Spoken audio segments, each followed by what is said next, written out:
गरुड़ पुराण के अनुसार मृत्यु का रहस्य, आत्मा, यमराज और मृत्यु का समय। सोचिए, अगर आपको आज पता चल जाए कि आपकी मृत्यु कब होगी, तो क्या आप वैसे ही जी पाएंगे जैसे अभी जी रहे हैं? क्या सच में हमारी मौत का समय पहले से लिखा होता है? और अगर लिखा है, तो क्या हम उसे बदल सकते हैं? गरुड़ पुराण में मृत्यु को लेकर ऐसे रहस्य बताए गए हैं जो सिर्फ डराने के लिए नहीं, बल्कि जीवन का सबसे बड़ा सच समझाने के लिए है। आज आप जो सुनने वाले हैं, वो आपकी सोच बदल सकता है। एक पॉइंट, इंसान असल में क्या है? गरुड़ पुराण के अनुसार मनुष्य सिर्फ शरीर नहीं है। यह शरीर 5 तत्वों से बना है: पृथ्वी, जल, अग्नि, वायु और आकाश। जब मृत्यु होती है तो यह शरीर यही रह जाता है, लेकिन एक चीज है जो कभी नहीं मरती: आत्मा। आत्मा न जलती है, न कटती है, न नष्ट होती है। वो सिर्फ एक शरीर छोड़कर दूसरे शरीर में प्रवेश करती है। यानी जिसे हम मृत्यु कहते हैं, वो असल में सिर्फ एक बदलाव है, अंत नहीं। इस साल 2, क्या मृत्यु पहले से तय होती है? अब सबसे बड़ा सवाल, क्या हमारी मृत्यु का समय जन्म के साथ ही तय हो जाता है? गरुड़ पुराण के अनुसार हर आत्मा अपने साथ पिछले जन्मों के कर्म लेकर आती है। इन्हें कहा जाता है प्रारब्ध कर्म। इसी प्रारब्ध के आधार पर तय होता है आयु, जीवन की परिस्थितियां और मृत्यु का समय। लेकिन यहां एक गहरी बात है, सब कुछ पूरी तरह तय नहीं है। मनुष्य को कर्म करने की स्वतंत्रता दी गई है। अगर कोई व्यक्ति गलत आदतों में पड़ता है, शरीर को नुकसान पहुंचाता है, अधर्म करता है, तो वह अपनी आयु कम कर सकता है। और अगर कोई व्यक्ति संयम रखता है, सत्य और धर्म का पालन करता है और अच्छे कर्म करता है, तो उसकी मृत्यु शांत और सहज हो सकती है। गरुड़ पुराण में कहा है चित्रगुप्त का रहस्य।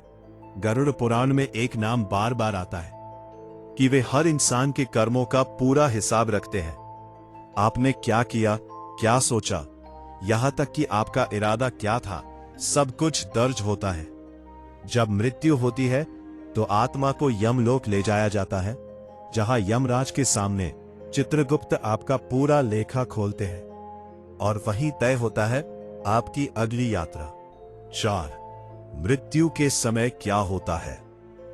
गरुड़ पुराण के अनुसार जब किसी व्यक्ति की मृत्यु का समय आता है, तो उसे कुछ संकेत मिलने लगते हैं। शरीर कमजोर होने लगता है, मन अशांत हो जाता है और एक अजीब सा डर महसूस होता है। और फिर यमदूत आते हैं। अच्छे कर्म वाले व्यक्ति को शांति महसूस होती है, कोई डर नहीं होता, परंतु पाप कर्म करने वाले व्यक्ति को डरावने दृश्य दिखाई देते हैं और आत्मा को शरीर छोड़ने में कष्ट होता है। आत्मा कैसे निकलती है? गरुड़ पुराण कहता है आत्मा शरीर से अलग अलग मार्गों से निकलती है। अच्छे कर्म वाले की आत्मा ऊपर से निकलती है और उसे उच्च लोक मिलते हैं। बुरे कर्म वाले की आत्मा नीचे के मार्ग से निकलती है और उसे कष्टदायक यात्रा करनी पड़ती है। 6, मृत्यु के बाद की यात्रा। मृत्यु के बाद आत्मा तुरंत मुक्त नहीं होती, उसे एक लंबी यात्रा करनी पड़ती है।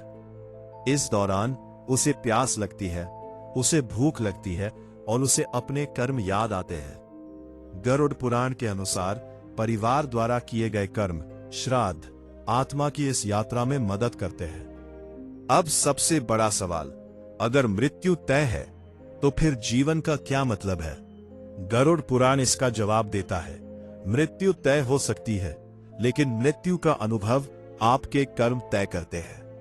तो अब सवाल ये नहीं है कि मृत्यु कब होगी, सवाल ये है कि जब मृत्यु आएगी तब आप किस अवस्था में होंगे।